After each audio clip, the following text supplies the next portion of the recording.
Steve Dangle Podcast. Powered by Sports Interaction. Canada's Sportsbook.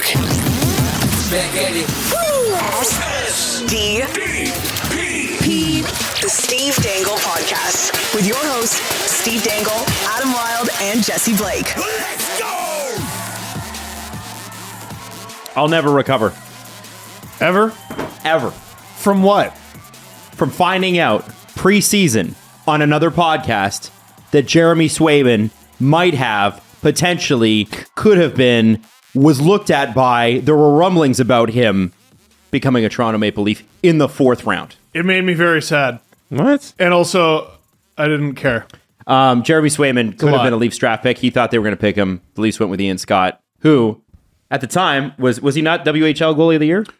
He wasn't even at the time. He had like a pretty ho-hum draft year and then became WHL goalie of the year. So it's like, oh man, the Leafs struck gold. They're geniuses. And then injuries. And then he had a variety of injuries, and now it's only half a decade later, and he's retired. But this isn't a shot at Swayman or the John Scott podcast. No, it was that great. He was It was on. great audio. It's just- Is that where it's from? Yeah, it's just everyone sent it to me, and they're like, the Leafs are so stupid. And I'm like, well, no, the guy's like hips and groin exploded, and I feel like that's no one's fault. Also, the sports thing where we're like, they could have drafted that guy. Nobody drafts are crapshoots across pro sport. Yeah. Nobody knows. If a team took a player in the 6th round, that means they passed up on that player 5 times. Yeah. They didn't know themselves. I think you can give people shit for the first 15 picks, maybe? Sure. First 20? I'll even give you the first round. But I don't think you can give anybody shit for like round 3 or round 4. Even the top of the 2nd round. Like there's times where it's like Alex DeBrincat was a can't miss. Leafs missed. Should have picked. Yeah. Yes. Oliver Shillington. The Leafs should have had. Yep. They gave up. They went, and that was when Mark Hunter was running those drafts. And the Leafs tended to draft really well in the first round and do nothing afterwards. But you're telling me to get upset about a 4th round draft pick. This is the thing, Jesse. That's why I said I'd never recover. The 230th guy taken. They screwed up. Yeah. It's like 120. No, it's 30 times. Yeah, it's a little less. It's a half, whatever. If you want to be upset that the Leafs traded Tuukka Rask for Andrew Raycroft. There you go. Don't be upset about, and to Jesse's point, don't be upset about Jeremy Swayman. Be happy for Jeremy Swayman. That was one of the things they talked about at the 32 Thoughts event in Kitchener, Ontario. Is that THOTS? What? What's THOTS? Never Thoughts. mind. It's a thought. Oh, Get it? Get it? Sorry. I didn't get home until very late last night. So here, let me chug this real quick. But we were talking about like Dubas like going for it and trying to hit a grand slam this year and like doing a potentially ridiculous job saving move. But you got to be careful because if that doesn't work, it can follow you forever. And like Tuukka Rask had an entire Hall of Fame worthy career in the time that it's taken John Ferguson Jr. to become a GM again, which he still hasn't. I don't remember when he was fired, 2008, something like that. It's 2022. He's been in the NHL the entire time. He's never been a GM again. It's rough. Anyway, I'm talking about Leafs goalies and Bruins goalies. Well, and all Do you think that. Dubas makes a move this year where he's Has like, I'm to. going to swing for the fences? No. It all depends on where the team will be at the time. You don't? Obviously, I don't. but if the team is in a position where it's like, okay, they're first in the Atlantic, it looks like they're going to do something, but we need to secure this first round playoff berth. Like we need to go get something to push them over the edge. Do you think Dubas pulls the trigger here? Nope. No. I think he'll make a move, but it's not going to. Dubas is disgustingly Kyle Dubas. Like, what's he going to go and get? He's going to go get the market inefficiency, European free agent. He's going to get the old guy going for it. He's going to get the skilled, injury-prone player who they're going to try to rehabilitate and revive their career, which he has done to success many times. I'm not ripping on him for this. He's going to try to trade down in the draft, like every single year. Like there are moves you can money in the bank that he's going to do.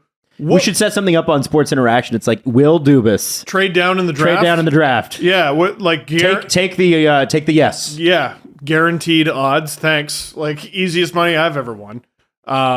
He's done it, I think, every year.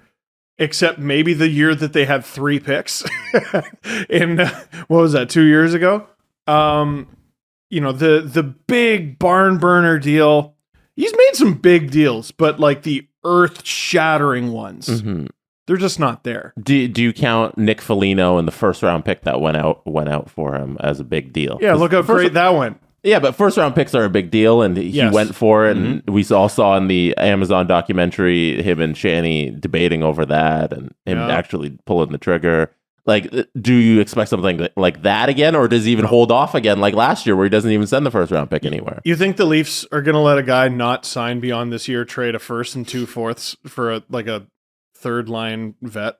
So no. Or second line vet. Just no go for it trade this year? That's Adam Wild's biggest critique of Dubas is your own rental stuff. I hate that. Yeah. I think it's so fair. But yeah. To be fair to Kyle, I do actually think that's why I said yes. When you said, do you think he makes a swing for it move? I absolutely do, because he tried to. He already tried to. The deal was Matt Nyes, 2 firsts for Hagel and Marc-Andre Fleury. That's a go for it move. Yeah, you're right. And by the way, that would have been really effing helpful come postseason. It was denied him for reasons unknown. I feel like that story's going to come out one day. But that was a deal he wanted to happen, and for some reason. And the reason is not that Marc-Andre Fleury said, I won't waive my no trade clause. That's been proven false. For some reason, that deal didn't happen.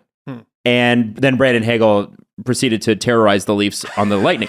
And I'm just... There's something happened with that deal, guys. Something happened with that deal. All I'm saying is one day that story's going to come out. Dubas wanted to do it. Yes, he did. Yeah. I don't know where he ended up, but through the first, I think it was 2 rounds of the playoffs, Hagel led the entire NHL in drawn penalties. Just, that son of a gun. Yeah, he drew like 4 against the Leafs in 7 games, 4 or 5. Anyway, where did this come from? No, but Adam was making a point in that. My point is that I think he's going to do it. I think it happens at the trade deadline, and whether or not, like, listen, so much about what the NHL is like what trades are available, right? What's actually available, and I think this deadline is going to be very interesting because there's a lot of guys that can't move now that probably need to move. Like, I can't see the Chicago Blackhawks holding on to Patrick Kane as an own rental. You know what I mean? They're not like, hey, we got better because we got the same guy. I think that they will move him, and I think he'll move before the trade deadline, if not at the trade deadline, when team space is at their max, and the Chicago Blackhawks have most of the deal paid anyway, and they can hold back half of it. Like, you could even, if you want to get super wild with it, you could have Kyle Dubas do what he did a couple of years ago, where he swings it through a couple of teams, and then it's a quarter retained or something like that. And I'm using Patrick Kane as a big example because everybody's going to watch what he's going to be doing this year, right? Everybody's going to say, where's he going? Where's he going? Where's he going? I'm excited for the season to begin so we can come up with other names. Because it's an uncreative time of year. You know what I mean? Yeah. We need to know who sucks to get the names, you know? Yes. The bottom teams need to send out the guys who are going to be UFAs, but we don't know who sucks. And we have 3 teams right now. Arizona, who don't have players, and Chicago and Philly. Except Philly fans don't believe that yet. No, they do. They do, yeah. No, they do. They do. I spoke to one last night. They were just like, hey, you always crap on my team. I'm like, but they're bad. And they're like, I know. They get it. They know. And like, you're right now, you're probably going, what about? Yeah, they're close. They're close. Everybody else has a shot. We need a little bit of October, November hockey to make sure they stink. This year is so interesting for the Leafs because there's 7 UFAs on their team, on their starting roster. So in terms of own rentals, Kyle Dubas is just going to hang on those 7. We'll see. They're definitely holding on to Kerfoot, huh? Oh, yeah. He's so useful. Yeah. I just don't see how you find a more useful player. Yeah. Like, he plays everywhere. Yeah. It's 3.5. Yeah. Surely they can do better than that. And also everyone's hurt, so don't worry about it. Tavares now. How do we feel about leading scorer Denis Malgin? Yo, I told you. He's disgusting. He's a great player. Best player. No, like, I know everyone's down on him because here's what the trade was for a long time. Denis Malgin, who played 8 games and did nothing, for Mason Marchment, who provided a lot that the Leafs lacked, who went on to become an amazing player for the Panthers and just signed a big money deal in Dallas because of how amazing he was with the Panthers. That's what that deal was forever. Malgin led 2 different Swiss teams in scoring throughout that time. Who cares? Who cares? Yeah. And I know people are going to point that out. Dude, literally, who cares? Name the teams. Oh, I got it in front of me. I like it. One of them, I think, was Lugano. No. Shit, I don't know. No, not Zurich. I don't think he played on Zurich. Who did he play for? Zurich. Yeah. Shit. And Lusani? I don't know. Lausanne? Lucerne? Oh, I don't know. Switzerland? I don't know. Switzerland. You have 4 official languages and it know. screws everything up. How dare you? Anyway. So yeah, you're 0 for 2. Yeah, but here's the reality of it. He played 192 NHL games before that trade, which was a lot more than Mason Marchment at the time. I don't know what it is right now. He is younger than Mason Marchment, which a lot of people forget. He's still only 25. He would have been a Leaf for the last 2 years. I would love someone to do a feature on him and ask him, like, so what went into your decision to go back to Switzerland? Was it that the world stopped? And I imagine, yeah. Like, And he also probably knew he wasn't going to make the team. Or like he would be a fringe player and like, okay, do you want to be a fringe player in what is essentially luxury prison? Or do you want to play hockey in your home country where you only travel within your home country? And it's a lot smaller than Canada. I think it's a pretty easy choice. I do too. They're paid well in the Swiss league too. And now, like, talk about having your cake and eating it too. He's still only 25 and here he is in the NHL and he's probably going to make it. Sure looks like he's going to make the team out of camp, injuries or not. I don't know. Like, give him a chance, for God's sake. Like, I just get the sense that there are some Leaf fans actively cheering against him, and that hurts the team that you cheer for. There seems to be 3 people. Stop that. 3 people. Well, there's always like a whipping boy, right? Like, remember when... Why is it Denis Malgin? I know. By the way, he's 8 games away from having his NHLPA... there's like if you play 200 games, you get a pension. He's also 8 games away from doubling his Leafs game play total. It's 8 is a big number for him. The funny thing is that like every team has like a whipping boy who maybe doesn't deserve it. Like the first one you really kind of caught me onto, and I was like, yeah, you're right. Was Mason Raymond on the Canucks, who had like a devastating back injury, and was a very good player. And then Canucks fans are like, he's trash. Get rid of him. The best team in the league has a worst player. Yes, but he wasn't that. He was actually a good player. I don't think he was that. Second of all, like, you don't understand what a bad player is. Like, those early 2010s Canucks teams, you don't understand. And then when he came to the Leafs, I was like, see, he's amazing. 19 goals in 82 games, man. He had a 45-point year, signed a 3-year deal with Calgary, and only scored 16 more career goals. Yeah, he didn't do so good after that, but the Leafs helped him get the bag. Yeah, it's true. He did secure the bag. Helped him get the bag. He had, in 546 games, 251 points. I'd say that's a good career. Producer Drew was like, I can't believe you guys got Obey Kubel for $1 million. That's so stupid. And I'm like, you don't know. You don't know. What do you mean? Don't know what? He cheered for the Colorado Avalanche, who won the Stanley Cup. And oh no, this guy who's a former like 2nd round pick, no, he's garbage. He's garbage. Oh, he thinks it was a bad deal? I was unsure about that. Yeah, I thought you were saying it like, we got him a steal. We got Kubel as a steal. No, I think he's just mad at him for denting the cup. Which, isn't it perfect that the guy who like mangled the Stanley Cup is on the Toronto Maple Leafs? I like that. Can I ask you a question about training camp? So Adam, sorry, what? So training camp opens up. You were at media day and all that fun stuff. Everyone was in the best shape of their career. One of the storylines, speaking of people being in shape, was Mitch Marner. Luke Fox had this. A couple other reporters had this. They say he beefed up. He's heavier this year. Did you find that? And then what did you think in the preseason? Did you find that he was bigger? I didn't hear. Let me go look through my phone at the pictures. Let me go stare at a man's legs, whose photo I have on my phone.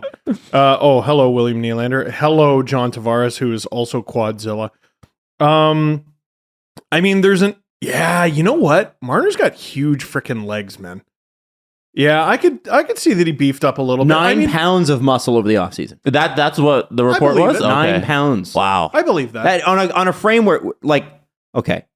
So they juice up the and not actual juice, but they juice the numbers a little bit on how tall and how big some of You these can wipe players your are. ass with those numbers. Yeah, it's like but like if even if Marner's numbers are accurate, he's tiny by NHL standards, even though he's about the same height as you and I are. Right. He's taller. I got the He's quote. taller. I got the quote here from Luke Fox. He says, "One thing the 6-foot right winger has already built on is his frame." Like Mitch Marner's 6 feet tall. Are you kidding me? I'll die on the hill that he's 6 feet tall. People don't believe me. I look up at him. I'm 5'10". Muscling up from 172 to 181. He's proud of the adjustments he's made over the summer, primarily eating healthier with a focus on muscle building nutrition. It's not much of a jump, he says, but it is still a couple of pounds that make you feel a little stronger.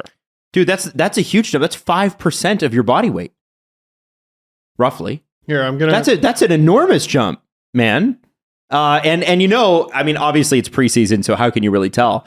But Nylander already said, he came out and I love this quote. He was like, yeah, you can already see he's winning more puck battles. It's like, well, of course he's going to say that, but I think that that's great. And for Mitch Marner to jump that much is I mean, on you know what I'm talking about when I say skinny guy frames, right? Yeah, There are guys like us, Steve, who can put on pounds, no problem. We don't need to have protein shakes to do that. We have the Luke Shen build. That's right. The Luke and Braden Shen build, and then there's the Cody Eakin build, which is or the Jesse Blake build. Yeah, I've told that story before at Team Canada camp many years ago. Braden Shen was on like a calorie counting thing. Cody Eakin, they're like, you need to eat 3,000 calories a day. You know, I heard a story about Nikita Filatov like eating to the point of throwing up. So Steve, they just wanted him to put on weight. Steve wanted me to put this picture on the screen. It's Steve and Jesse Pollock. He does look like Jesse Pollock a little bit. He does. I'm just kidding. It's Steve and Mitch Marner. Yeah, who hockey looks player like with Jesse Pollock. strong-looking legs. Weird. Yeah, it's I wonder how it's gonna change his game. Like, do we see Mitch Marner get in the corners more and win more puck battles like William Nylander said? Is I it don't know. harder to knock off the puck? I think that's the thing, right? He wins them. He doesn't need to win puck battles with muscle. Right. Mitch Marner does win the majority of the puck battles. He just does it other ways other than, hey, I'm going to fucking steamroll this guy. he gets got maybe twice a season. Yeah, honestly. Mm-hmm. I if there were things that I was like, there's very little bad you can say about Mitch Marner. Very little. Yeah. But on the list of things that you maybe could say, well, I'd like to see some improvement there. Winning puck battles isn't one of them. It's just not. Well, and especially last season, like, oh man, I wish this guy would shoot more and I wish he would score more. He did both those things Yep. And he scored a lot of goals. while being their most important penalty killer. You know, a huge part of what makes the power play tick. Like, I'm sorry, I don't know what else you want. And now he's 20. Is he 25? Is he Denis Malgin's age? 25? I Yeah, don't know. I think so. Let's triple check. How old's Willie now? He's got to be in there too. Toronto 25, Maple Leaf 26. player ages. Okay, so I got the team up here. Austin's 25, Mitchie's 25, Willie's 26. Wow. There you go. Oh my God, they're men. They're men now. That's here. Can I throw out a theory? He's a man. Now. He's a man now. Yeah. I don't know. Men put on weight. There's being an adult, and then there's like 25, 26, like, okay, you're a bit more of a man frame out, right? It's not even that he put on weight, it's that he strategically did it to put on muscle. Totally. Yeah. Yeah. I mean, he lifted a bunch of weights. And, you know, I'm no sports scientist, but he doesn't have a lot of off seasons left to do that, really, because after a certain age, they recommend you actually kind of stop doing that. You don't stop lifting altogether or stop trying to get stronger and putting on muscle, but it gets to a point where you're a higher injury risk. This has been the conversation around PK Subban and his retirement and everything, but you become a higher injury risk the older you get when it comes to lifting. So Yeah, you're not like powerlifting so much as you're doing it for like that. What do they call it? The sinew, like that sort of strong, long. What is that word? Sinew. The sinewy. You've never heard that word? Sinewy. No. It's like you're how do I even describe it? Like it's the difference between like what Shaq looks like. And by the way, Shaq is fucking jacked now. Have you guys seen him? Holy He's always 7 been jacked. But but he's got abs now. He's got abs. You guys he's ever ripped. watched Young Ripped. Shaq?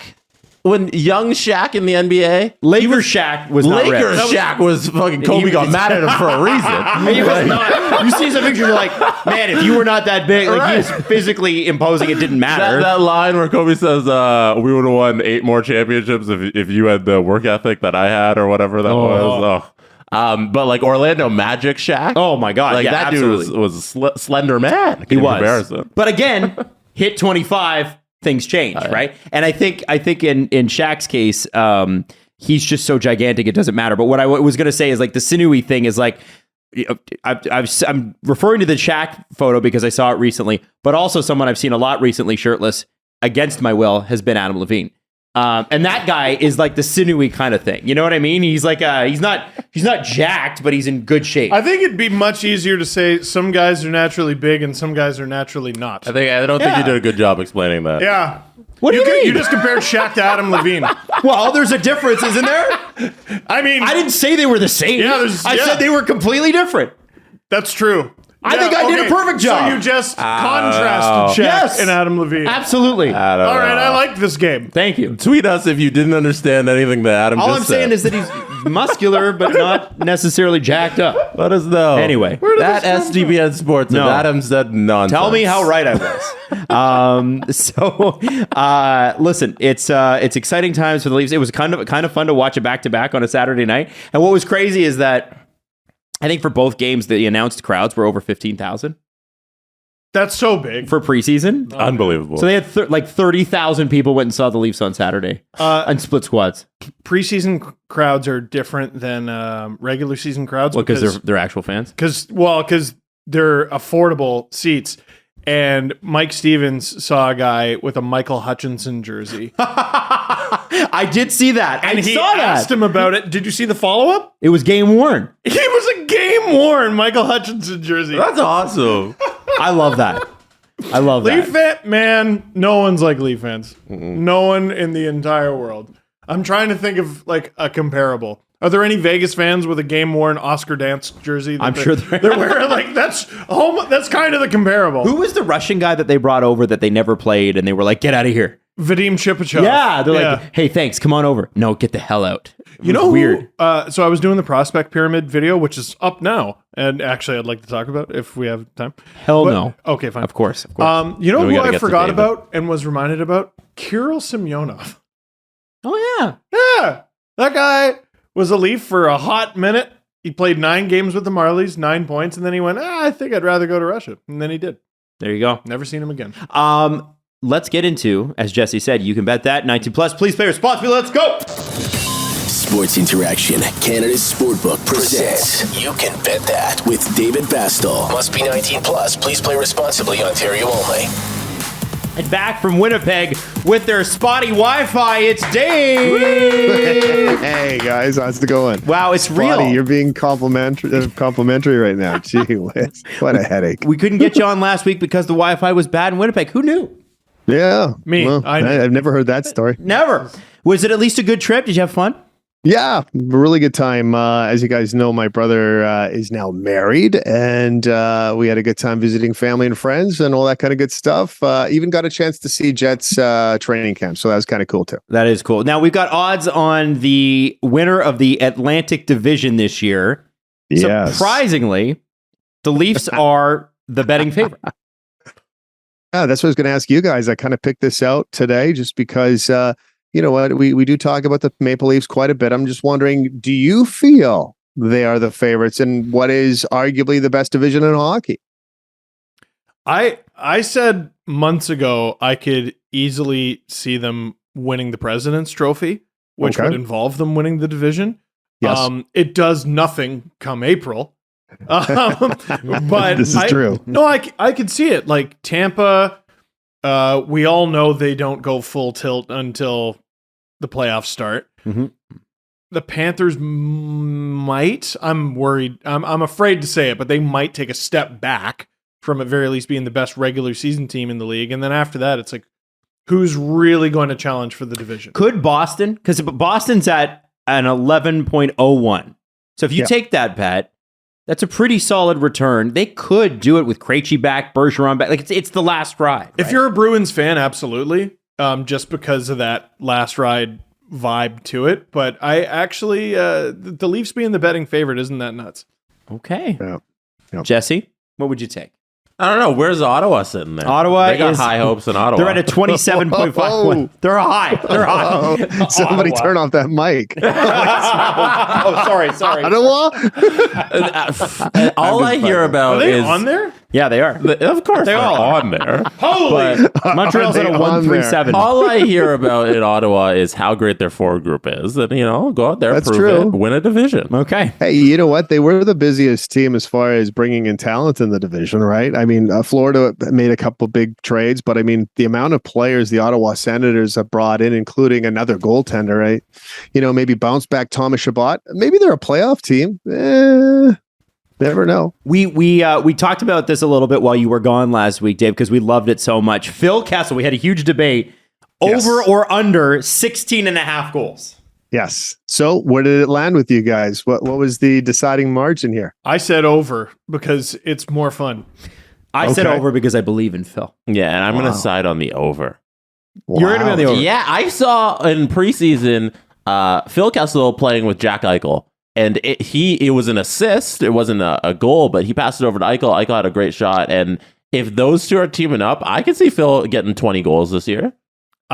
Phil does well with fiery centers. He brought the best out of Malkin. Malkin brought the best out of him. That'll be a lot of fun. Yeah. I think it'll be fun. And you know what? Somebody there has got to score some goals, right? They've lost some goal scoring. I think Phil will do fine. They'll be A-okay.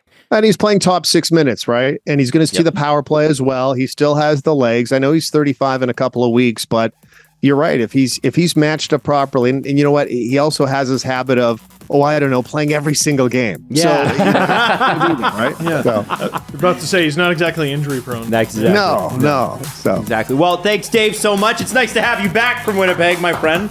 Yay. nice to be back, guys. Thanks so much. We'll see you Thursday. You bet.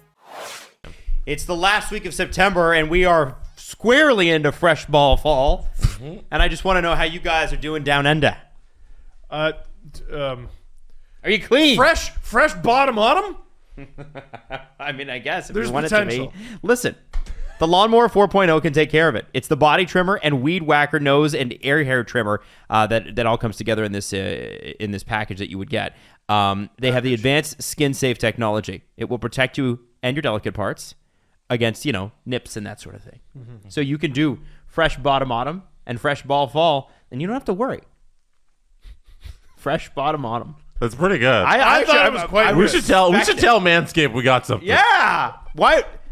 They don't need to send us a script. I got Steve. This is going to be a hit. Go to manscaped.com to get 20% off and free shipping with the code DANGLE. That's 20% off with free shipping at manscaped.com when you use that promo code DANGLE. Manscaped, clear out the leaves. It's your tree trunk's time to shine. You've heard us talk about this product before, Athletic Greens. What's in this stuff? The color green. It It is green. is green. He's not wrong. It's a delicious scoop of Athletic Greens, and you're absorbing, Steve, 75 high-quality vitamins, minerals, whole food source superfoods, probiotics, and adaptogens to start your day right. Yeah. We're talking about energy. Do you need that? Sure. We're talking about boosting your immune system. Do you need that? Always. Your nervous system. Do you need that? Oh, yeah. How about your energy? Definitely. Recovery? Wasn't that the first one? Yeah. Focus? Yes. Two times energy. Yes. Yeah. Well, maybe I you need may. I need all of that. Well, listen. It is lifestyle friendly. Eating keto, paleo, vegan, dairy-free, gluten-free. It doesn't matter. You'll be fine. You should try out Athletic Greens too, because right now they want you to reclaim your immune system with convenient daily nutrition. To make it easy, they're going to give you 1 free year supply of immune-supporting vitamin D and 5 free travel packs with your first purchase. All you have to do is visit athleticgreens.com with the promo code SDP. Again, it's athleticgreens.com. SDP is the promo code. Take ownership of your health and pick up the ultimate in daily nutritional insurance. Do you need energy? Always. So, you've got something coming out here with Sportsnet, right? Like the do you have like a prospect pyramid? Oh, No, that is my channel. Oh. Gosh darn it. Call it what it is. What? Oh, is it the Nick Robertson is the defenseman video? No. Oh, it's, Yes, but no. what is it called, Jesse? I don't know. It's called the Big PP. Well, Oh yes, that's ruined forever. Did you just come up with that? just Or have you been waiting on that all summer? Prospect pyramid. I should just The say Big PP. That's what it's called. You ever come up with a really good concept that you ruined by getting a player's position wrong and you work for years to rebuild it? And then Jesse, in one sentence, ruins it again? The big PP is the way he pronounced it, and I think that's how it has to be. Please Big don't PP fill the video. comment section with that. That's what it's called, everybody. It's called the prospect pyramid. PP. Oh, great. So what's going on with the Big PP? What is the big? about? Tell us. Describe the big PP for us. Bigger than years past. Same as usual. Depends what mood it's in. So, Will you show us? the Or will you prospect. let it grow on us. The goddamn prospect pyramid is an idea I came up with. You fuckers. With friends like these. You know, oh yeah, you think your Twitter comments upsets me? Adam and Jesse are my best friends. It's awful. Sorry. Life is agony. Well, Steve, tell us about your great video. The great PP. So my dick video is well, could have phrased that better. Is so the prospect pyramid Yep. is about the Leafs prospects, guys. Okay. All right. And a lot of places. Jesse, when you get Jesse going, it's one of the proudest moments of your life. I want you to know this. Before we get into Steve's video. At Virgin Radio, we would compete to see how many times we could get Jesse to laugh, and we got him to laugh. We had a good morning. Once. Jesse is your Dion Phaneuf. Absolutely. Is that what you're saying? Talk about the prospect Yeah, pyramid. so what do you got? Okay, so the prospect pyramid I came up with when Matthews and Marner were rookies, and instead of ranking prospects 1 to 10 or 1 to 20 or whatever, I put them in tiers. And the Leafs have not had a number one since Matthews, and that's not an insult. It's just really hard to get number ones. Number 2 this year, we have a number 2 for the first time in several years. Matthew Nyes. Oh. I had him in 3, and I spoke to I run my list by people, and they're like, yeah, move this guy, move that guy, move that. And I didn't move anybody except Matthew Nyes. Because I was told, no, you're nuts. You're nuts. He's that good. You got to have him in number 2. So the thing with him, what's going to be interesting is the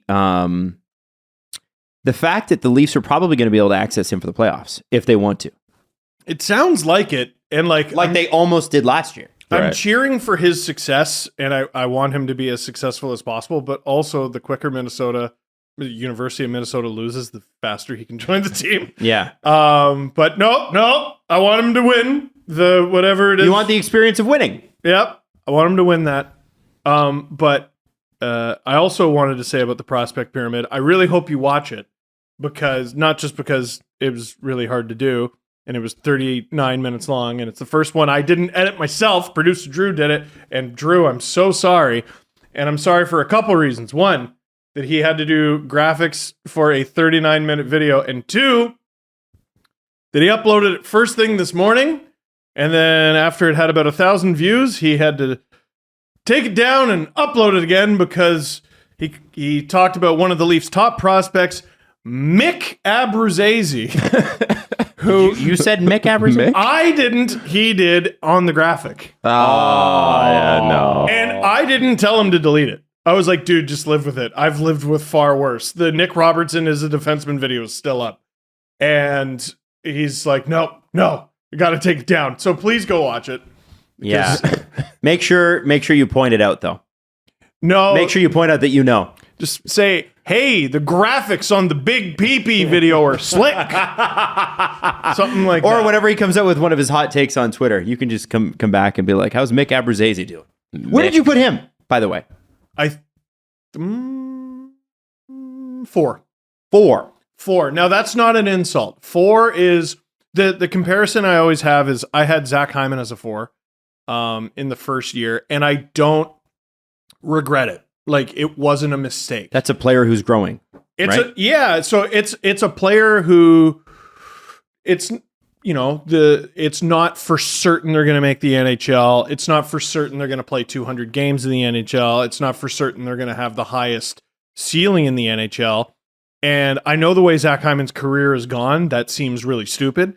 But if you go and look at Zach Hyman before he made the NHL, like I was surprised when the Leafs called him up at all. And Keefe was talking about how much he loved him, and Dubas was talking about how much he loved him when Keefe was with the Marlies and Dubas was with the Marlies. You did an interview for Sportsnet, and I remember that interview. Yeah. You were like, the one thing that surprised you was that. And they both separately from each other said the most underrated forward on this team is Zach Hyman. And you looked at the numbers, and like advanced statistics are still difficult to come by when it comes to the AHL, and they were non-existent at the time, I'm pretty sure. But you looked at his scoring numbers, and you're like, I don't see it. I don't see it. And it's not like I was able to get out to every Marlies game. Watching him play, you're like, yeah, he's good. Do you remember when I didn't know he was going to be playing on McDavid's wing? That was right around the time we, NHL they had this in Canada at the time too. I think they've gotten rid of it this year, where you could have a subscription to the NHL and watch all the games and out of market and all that stuff. Yeah. And the AHL had it, and the AHL's was $400 a year. My God. And the NHL's was like $120, and we did a whole bit on it. And then suspiciously, a couple months later, it just changed to $100 a year. That's one of the wildest.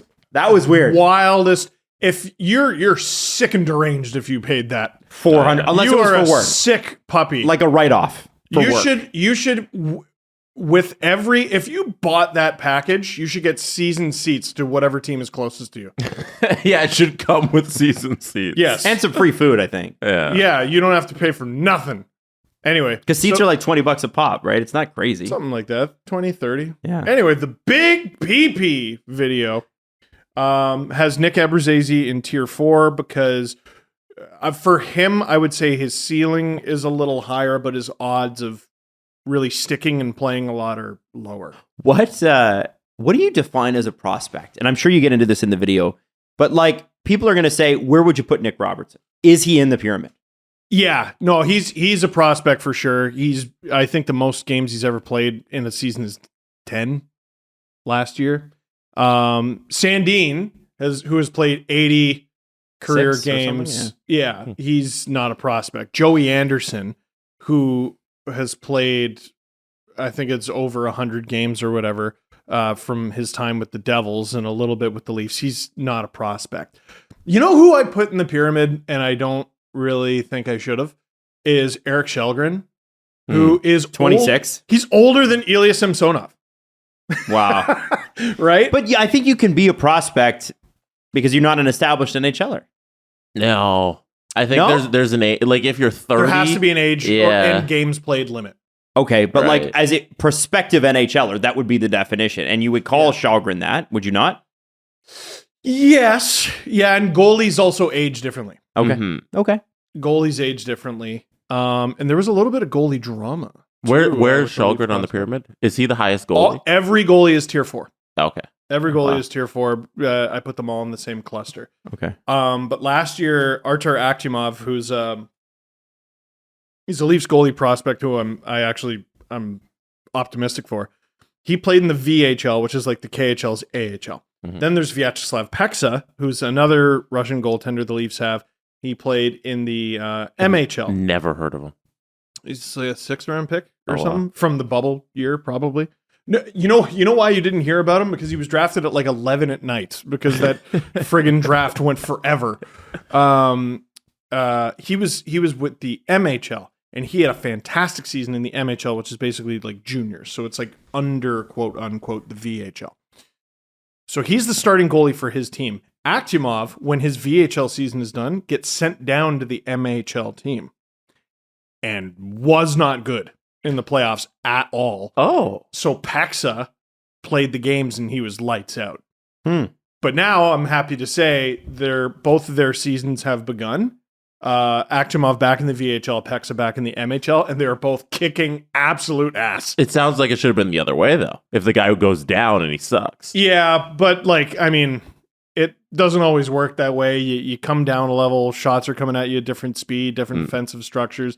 The VHL team Akhimov was on was not good at all. Pex's MHL team was great.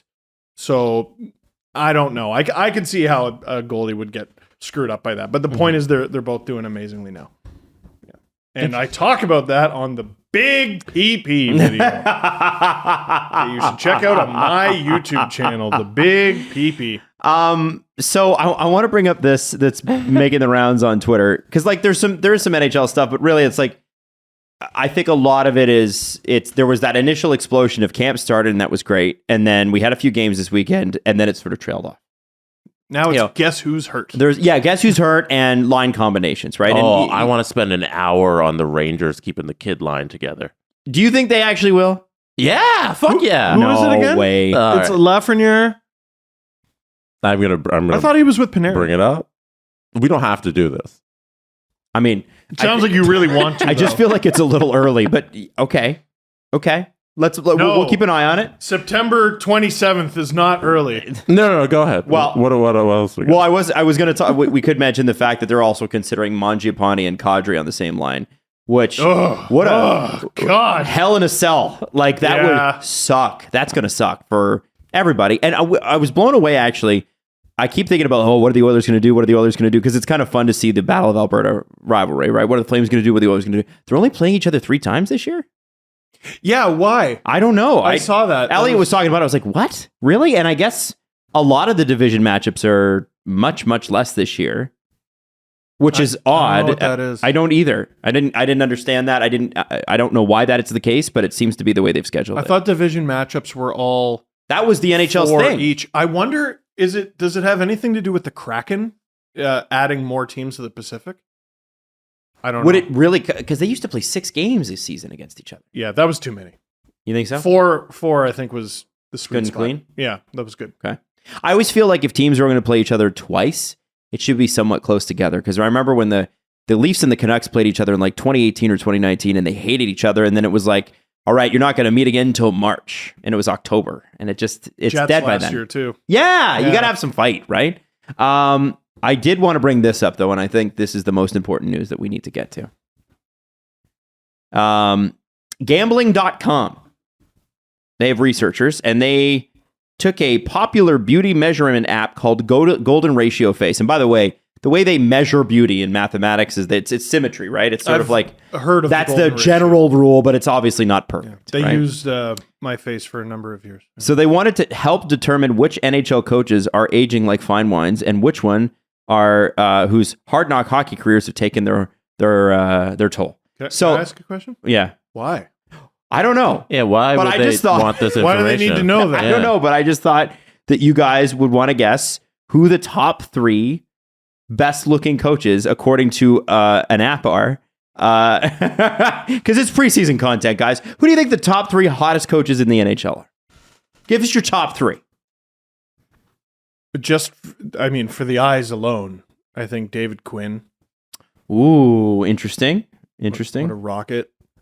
I'm playing with my chest hair. I just realized while I'm talking. And it's about head this. coaches, by the way. Head coaches. Head coach. Oh, Jesse, I thank just you wanted for to bring up the list of NHL head coaches. Why are here. you looking at their stats? I just have the list of NHL head coaches. Oh, okay. He was the explaining stats are that. next to them. Yeah, but you had Hey, the pictures. hey, idiot! Why don't you delete them? No, I'm not. I'm trying to. I'm not looking at the pictures. I just want to Why know not? the names. Well, look 'Cause at the that is- pictures. You can oh, look at the I pictures. thought it would Yeah, be look at the cheating. pictures. All right, No, here are that's the not pictures. cheating. Cheating would be knowing what the app said. I'm gonna say Rod Brindamore is on the list. See, Rod Brindamore is a man. Yeah, You know, there's so something hot about that. That's one guess. Rod Brindamore. But remember, we're looking for handsome, not necessarily hot. Mike There's a Sullivan? difference. John Cooper. Okay, you guys pick your 3. Don't say a bunch of lies. Just pick your 3. I got Okay. three. I got three. Okay. David Quinn, Okay, David Quinn of San Jose. Jared Bednar, Okay, and I'll say Mike Sullivan. and Mike. Oh, Sullivan. no! I'm taking away Mike Sullivan. Can I take him away? Yeah. Martin St. Louis. That's a good one. None of Steve's made the top 10. What? None of That's Steve's- garbage. Just Fucking say idiot. Yeah, stupid guy over All right, here. all right, Jesse. right. Jesse, give us your top 3 hotties. Rod or Brind- handsomes, not Rod hotties. Brindamore. Okay, John Cooper. okay, And Dallas Eakins. interesting. 3 guys who couldn't look more different. Yeah. They couldn't look less alike. How many I get in the top 10? You got 2. Ah! What? Yeah, take your PP video and get out of here. All right. So can you put this up on the big board? Okay. I'm going to give you the top 3 right now. Or do you want me to count down from 10? We got time. Where did you find this? This is it's making its rounds on Twitter right now. If you had been on Twitter before you walked in my house, you would have seen it. Everybody's talking about it. Everybody's So talking about this. are you ready to put the faces up on the big board here, Jesse? The people who are top 3? All right. Yeah. What do we want, top 3 or top 10? What do you want to do? It's up to you.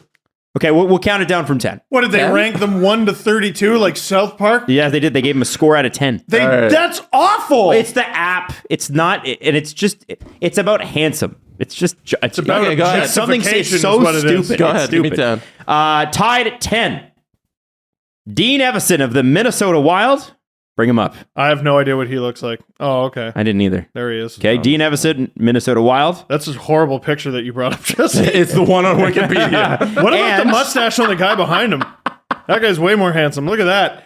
And he's on both sides of him, too, because of the reflection in the glass. Let's go. And tied also at 10, Rod Brindamore. Okay. Okay. Brendy. There we go. Where's the picture of Brindamore? There he is. That's not a great picture of Rod. That's a picture of his cheek. That couldn't be. Whatever. You know what Rod Brindamore looks like at this point. It's on the screen. See, Rod the bod. See, I don't know what defines handsome because It's not. It's like Rod to me is the hottest. Is it from the Handsomest neck up is different. or the pecs up? Because if it's a pecs up, that's an unfair advantage. His pecs have pecs. All right, who's age? Listen, Rod's going to tell you what to do, and you're going to do it. Okay. Okay. All right. No one needed that. At number 9, no tie here. John Tortorella of the Philadelphia Flyers, ladies and gentlemen. He always wears a tie, though. He does. It shouldn't it be 8 because there's 2 at 10. No, because we got 2 at 10, so it's. Oh no, but I don't know. This is based on hot. Okay, it's based on handsome. It's not based on hot. This is biased. Here's the other one that Jesse got right. Biased. Tied at 7, Craig Berube and Dallas Eakins. No.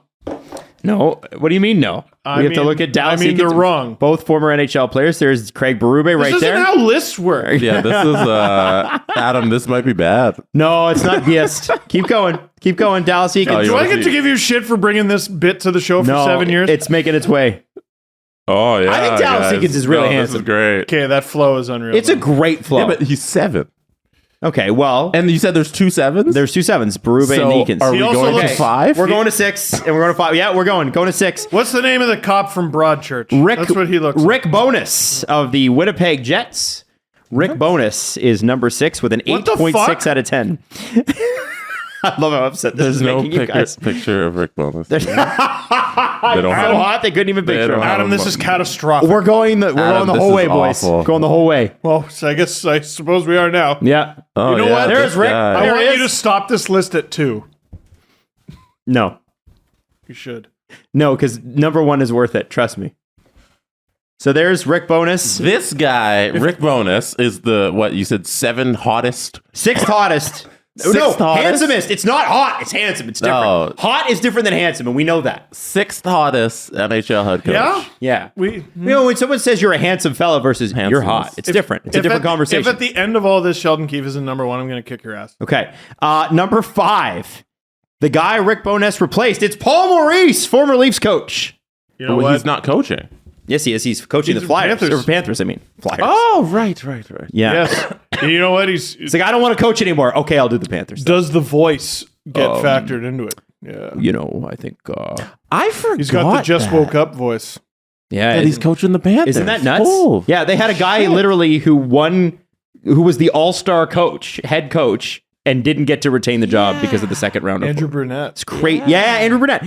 Number 4 of the Nashville Predators. Did you do this on Virgin this morning? No, Nashville Predators, John Hines. John Hynes, Jesse. Voldemort? this guy? He is, according to the golden rule. What the? This man? All right. What is he for? He scored an 8.65 because, again, it's about facial symmetry, people. An Facial 8.65 on what? on the golden rule, which is an app that looks at your facial symmetry Jesse, to rate how beautiful you we are. outnumber him 2-1. Can we fire him? Okay, and then You're fired. No, we're doing It's it. today's Adam's last We're day on going the all the podcast. way. Okay, at number 3 with the bronze medal of the Detroit Red Wings, Derek Lalonde. I have no idea what he looks like. Let's look him Wait, from the... No. Let me see. Derek Lalonde. This might be my favorite thing we've ever done. Photo. No. This is so much worse than best. No, it's not. This is great. So much worse This than is best. great. At least this is based on something. Not really. It's based on garbage. Derek Lalonde. The Jesse's still dump looking at is the picture. based on something. They don't have a picture on Wikipedia. He has no picture. All right. Oh, he will Still after scored this. an 8.68 on the scale. What are you talking about? They're trolling. Oh, this is great. Number 2. No. What is this? Derek Lalonde. We're talking about facial symmetry. No, it's not. Number 2. And Steve Carell played him in a movie. Oh my God. I didn't say Gru. Steve Carell is a handsome man and he's been in lots of movies. Number 2 of your Calgary Flames, a rustic farm boy, Daryl Sutter. Another guy who, if it's from the chest up, I can understand. Listen, I think Daryl Sutter's handsome, man. He benches the earth when he does Absolutely. push-ups. By the way, he's gotten bigger, right?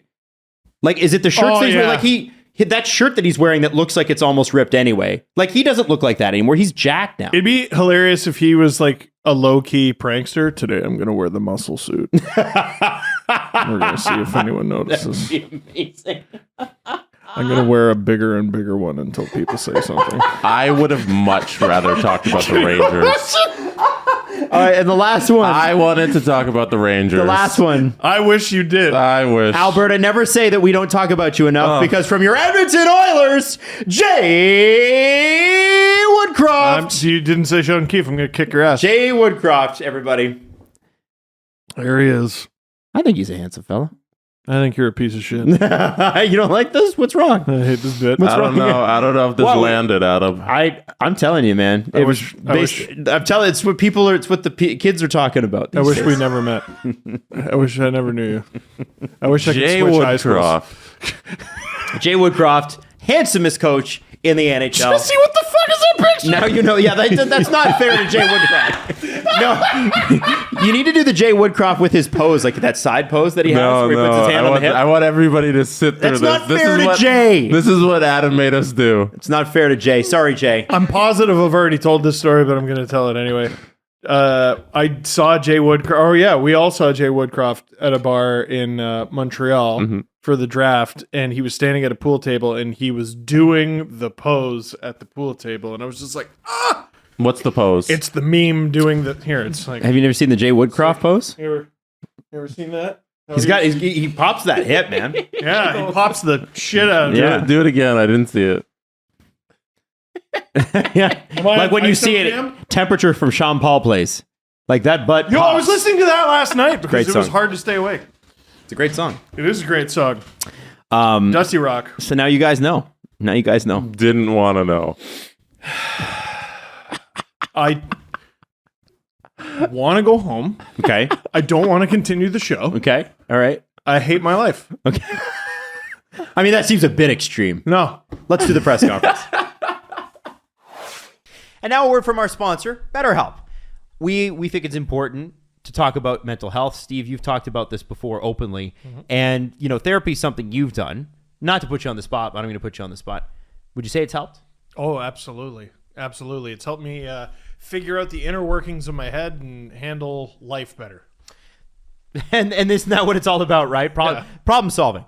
And if you're thinking about That's a good way of putting it. That's how I look at therapy. I think it's like, how do we solve these complex issues that we're faced with? So if you're thinking about giving therapy a try, BetterHelp's a great option. It's convenient, it's accessible, it's affordable. Get matched with a therapist after filling out a brief survey. And you can switch therapists anytime if you're not vibing. And that can happen, right? So when you're ready to feel at the top of your mental health game, therapy can get you there. Visit betterhealth.com/STP to get 10% off your first month. That's BetterHelp.com/SDP. You're 21 versus now. You're 21 and it's Friday night. What are you doing? I am drinking like we're running out. I'm going to Gracie's. Go to Gracie. Go to Grace O'Malley's. I'm staying there till 2 a.m. Yeah. Now, do you rebound the next morning because you have an early morning shift somewhere? No. Oh, come on. Yeah. 21, yeah. Compared to now, right? Now it's... If you did that same thing now. Leave by 10. That's right. Z-Biotics can help. Here's the thing. Z-Biotics is a pre-alcohol probiotic and the world's first genetically engineered probiotic. It was invented by PhD scientists to tackle rough mornings after drinking. Here's how it works. When you drink, alcohol gets converted into a toxic byproduct in the gut. It's this byproduct, not dehydration, that's to blame for your rough next day. Z-Biotics produces an enzyme to break that byproduct down. It is designed to work like your liver, but where you need it your most, which is in your gut. And just remember to drink Z-Biotics before drinking alcohol. Drink responsibly, of course, and get a good night's sleep to feel your best tomorrow. And it even applies if you're going to bed at 10 a.m. or 10 p.m., Steve. Oh, good. Yeah, I appreciate it. And by the way, for my wedding reception, you stayed later than 10.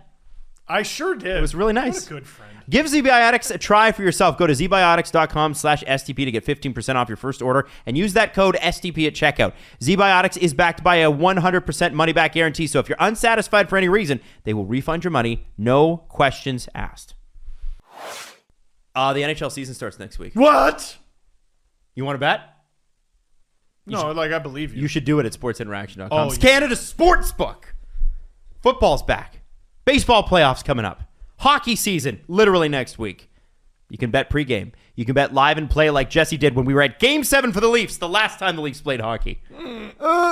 And, on many of the prop bets, too. You can check them all out. They're great. It's made for Canadians by Canadians. Sports Interaction makes it easy to deposit, play, and cash out. Join now and see all that sports betting has to offer. Head on over to sportsinteraction.com/STPN. That's sportsinteraction.com/STPN. Ontario only. 18 plus. Please play responsibly. The Presser. SDP. The Steve Dangle Press Conference. I had fun. So, That's all that matters. everyone listening and watching, how does it feel to be worse off than you were 10 minutes ago? I think How we're does all it feel better to be for less it. than? Listen. No. The Battle of Alberta comes down to who's the handsomest coach. It And I guess doesn't. we'll find out in the 3-game series they played this year. I'm so upset that you brought that I'm going up. to call it the Handsome Bowl. I'm not. I'm going to call it an abomination. I think it was great. Okay. Jesse, first question, my friend. Let's take a sip of water.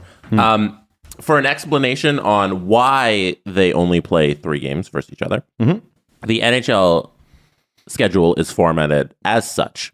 Each team plays either 3 or 4 games against the other teams in its division. So they rotate 3 or 4 each year, a total of 26 games, as well as playing all non-divisional teams in their own conference 3 times. The remaining games of their season are interconference play, 32 games, allowing every team in the league to play every other team twice. So there you go. All right. Okay. Whatever they feel. But I feel like, if you have more games in the Battle of Alberta, it's not a bad thing. So maybe Yeah. don't do that. Who saw that last year and was like, no, we need less of this? I think the answer would be whoever came up with that list. It's This odd. is from Yeah.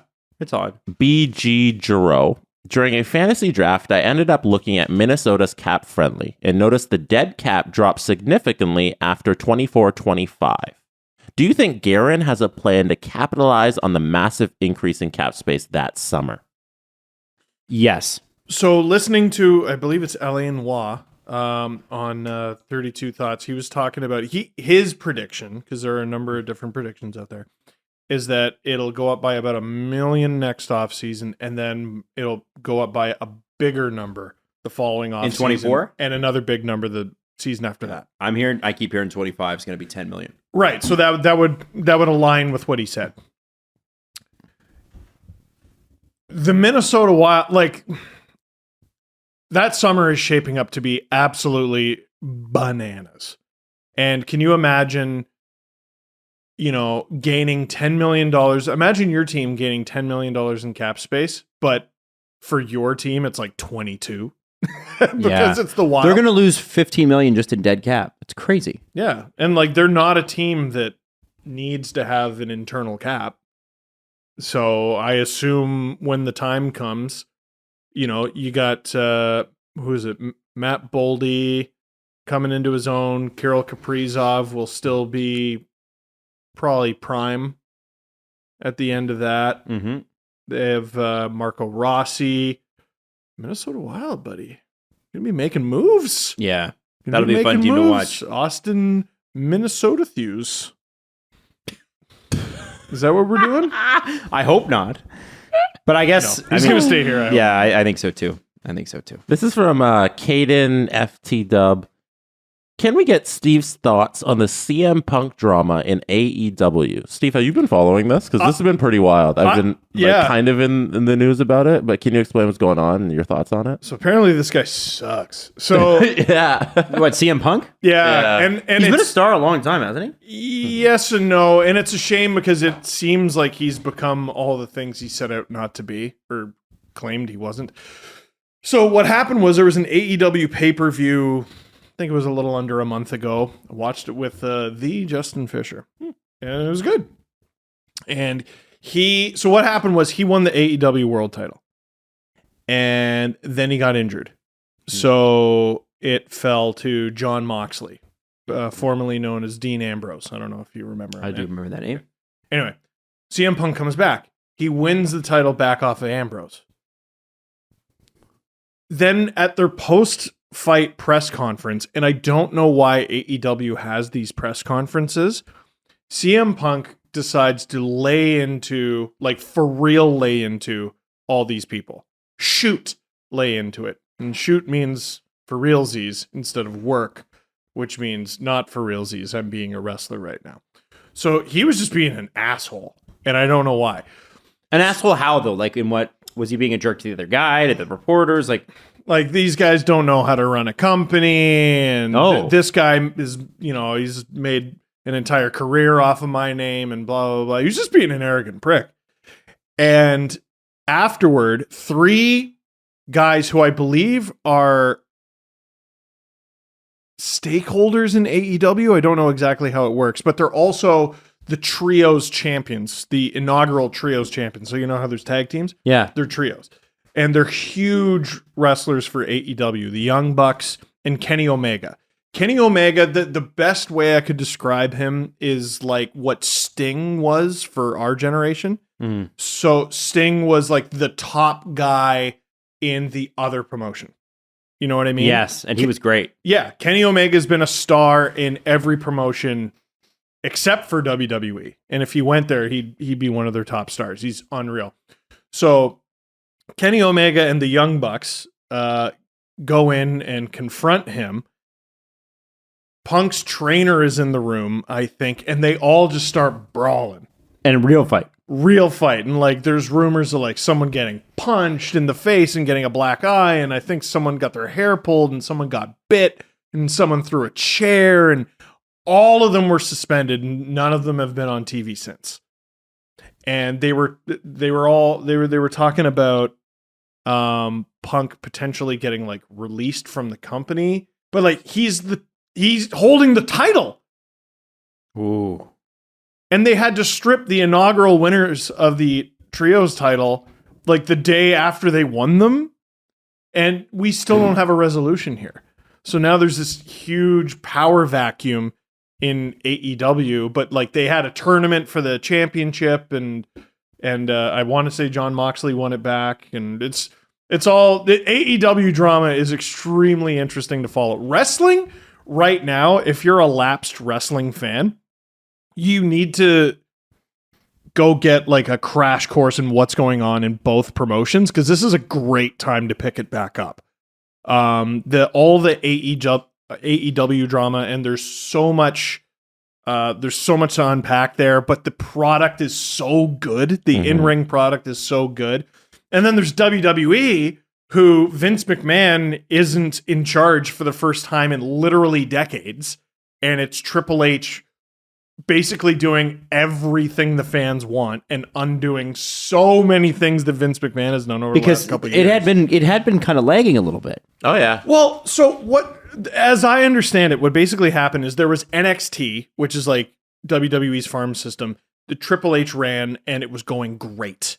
And then Triple H had like a cardiac episode. Like it was very dangerous for his life. And in his absence, the older powers that be at WWE basically just took his toy and fucked it up. To get into all the minutia, but they basically ruined NXT. They called up a bunch of stars from NXT, ruined them as well. And a bunch of them left. And that's part of the reason why AEW is so good, is they took all these great guys from WWE. But now Triple H, that he's in charge, he's brought a bunch of them back. And some of the ones he didn't have to bring back, some of the ones that were there, he just basically scrubbed what Vince McMahon wrote them as. And he's like, no, you're this again. Mm-hmm. And they're both fascinating. We're starting to see the pendulum swing back towards WWE.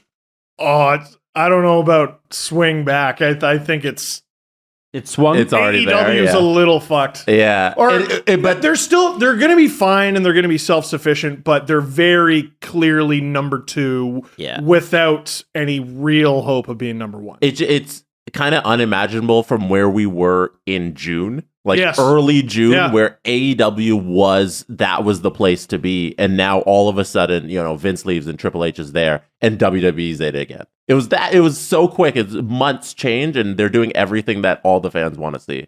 And you can also get caught up on the reason that Vince McMahon is not there, which is he's involved in an enormous scandal, and he quote unquote retired. Which no, not really. No. He's in big trouble for being what a lot of people sort of assumed Vince McMahon may have been, which is not a very nice man. The most hype thing I think coming up next for the WWE is War Games. It should be one hell of a pay-per-view at the end of November. Yes and no. One thing WWE still needs to get away from is they do these sham pay-per-views in Saudi Arabia called Crown Jewel. They need to fucking stop. Stop going to Saudi Arabia, WWE. And it's Roman Reigns, who has been, I believe he hasn't been pinned since 2019. He's been the champion for God knows how long. Who is he fighting at Crown Jewel in the main event? You know who this person is. Is he the guy from the... Logan goddamn Paul. What? He's wrestling I Logan thought I was actually Paul. thinking it was another wrestler. Logan Paul. It's Logan Paul. In Saudi Arabia? Who has wrestled a few times for WWE, and a lot of people had to sort of grit their teeth and go, oh, he's actually He's a good, he'd be the type of showman that I would think they would want. Oh, he did like a frog splash onto a table from the top rope outside of the ring. Something that no one in their second match should be able to accomplish, right? Without breaking all their ribs. But they got to stop fucking going to those shows. Yeah. The War Games, that's not the Saudi Arabia match that I'm talking about. That's Crown Jewel's the one in Saudi Arabia. War Games is happening in Boston, but War Games is the one where you have the 2 steel cage matches, and then you have teams, and then they have to fight to get in and out of the matches. Yeah. That's going to be insane. It's not difficult. Take a bunch of people who know how to do cool shit, give them an opportunity to do it, and we'll all watch and go, wow, that was cool. Yeah. Shit. That's going to be intense. Yeah. It's a very, I think, an optimistic era in wrestling right now. Do we want to play Stump the Adam? Oh, no. This is from Fran.mo. Fran wants you, Adam, to name every F1 champion since 2000. I'm not going to be able to do that. So give us. I still. What if you rank them on hot symmetry? Handsome symmetry. Handsome. Yeah, that makes it better. I think it was okay. Obviously, Max last year. No. We have to set a timer, and you have to do the trivia. Oh, okay. All right. Well, I'll probably screw this up. How far back can you go? I'll try to go all the way back, but I think I'm going to screw it up. But I'm going to try. Okay, and then F1 champions. I'll do the timer. Wiki. Yeah, you set a timer. So how many? 20. That's 21 or 22. We'll give how many? 21 was the last championship, right? Yes, but including 2000.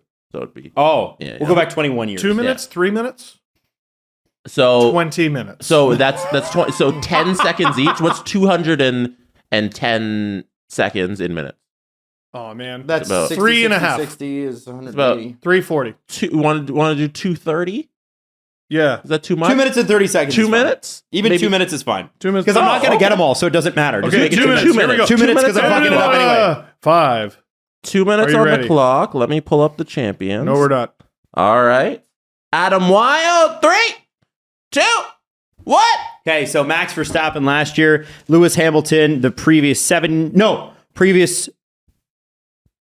4 years. You got to do it in order. Nico 2020. Okay, so that would be Hamilton, 2019. Hamilton, 2018. Hamilton, 2017. Hamilton, 2016. Rosberg, 2015. Hamilton, 2014. Hamilton, 2013. Hamilton.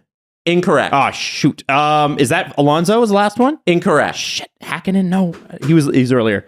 See, this is where I get screwed up because there's a McLaren victory from Hamilton, and then there's 2012. it's not Massa, is it? No. He didn't win. 2012. Jacques Villeneuve. No, what's that? 2012. Hamilton. No. I don't know. 2011. Don't know. 2010. Ricky Bobby. Don't know. It's the same driver for all 4 of those years. Oh, it's Vettel. Dummy. Sebastian Idiot, Vettel, all idiot. 4. Why did I think of that? And then before 2009. that was Alonso, and then before that was Incorrect. or was it Hamilton, Alonso before that? Incorrect. 2009. Was not Hamilton. It was Mercedes car. Okay. Mercedes engine, Was sorry. it Hakkinen? No, incorrect. 45 seconds. I have no idea. It was Jensen Button. Oh, okay. 2008. Then it's Lewis. 2007. Alonso. Incorrect. Fuck me. Are you A serious? Ferrari. Massa? No. Ariel. A Ferrari? I don't know. Kimi?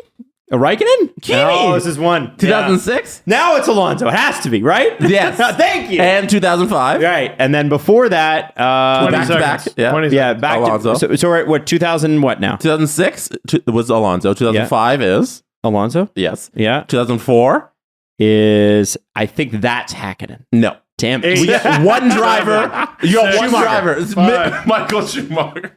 I don't know, man. Like you asked me to Schumacher won That's like from asking me to do 2000. Stanley Cups. I can't. It's 2008. That's always the one. Yeah. Here's what happened. I stopped paying attention to sports a little bit when I got into radio because I would have to work from 6 p.m. until like 2 a.m. And so you kind of miss everything, right? Blah, blah, blah, blah. You miss everything. For a couple of years there, I missed it all. I remember I did the evening show. And you like- would just have your idiot friends hang out in the studio. That's with you. right. And I'd have the Toronto Maple Leafs new guy Phil Kessel on the TV when they started 08 and Fun. So anyway, That wasn't bad, Adam. that wasn't great. Wasn't great. Wasn't bad either. I feel like I'm mad about the Hakkinen thing. Did he win? Yeah, you kept going Hakkinen. He didn't win. He won in 1999. All right. So it wasn't even within the range, really. Okay. It was close. All right. It was 1 year off. I liked Mika Hakkinen. I loved his name. Was it Hakkinen? And David Coulthard. Hakkinen. I think it was Hakkinen. Is it a jackal? It's a jackal. Was it Ralph Schumacher? It's a jackal. Yeah. Anyway, yeah. Damon Hill was great. See, I was that era, and then I kind of lost it a little bit, and then came back to it. You're talking about the 90s. Yeah, that's when I first got into it. Yeah. Was David like- Hill was 96. So I started watching in like Monaco 97. Like that's when I remember the first race I can remember. So that's, yeah. Anyway, you know, you go in and out with things. Fun times. Well, listen, don't ask me to do trivia. My memory's terrible. Just terrible. Okay. If you ever do hockey trivia, you remember, always rely on Steve for that. It's difficult. Have you ever played trivia games and I'm like with Steve on something, I'm like, I'm going to contribute about 10% of this. Nah, Maybe. that's not true. It's That's mostly not true. true.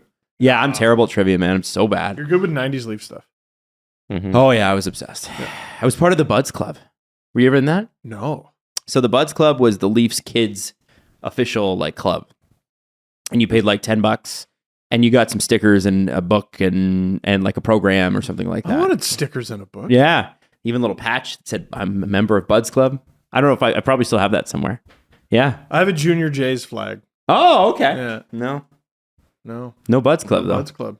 All right. Well, listen, we're going to wrap this Buds Club up this episode. Look out for Le Grand Pipi. Coming out later today, or it's out already? It's out. It's out. The PP is out. The Steve Dangle Podcast does not endorse the list of hottest coaches in the NHL. My favorite player is Mick Abruzzese. Hey, and you could leave that comment on my YouTube channel. Fuck. The Steve Dangle Podcast. Powered by Sports Interaction, Canada's Sportsbook. Follow the guys on Twitter at Steve_Dangle, at Adam WYLDE, and at Jesse Blake. Connection complete.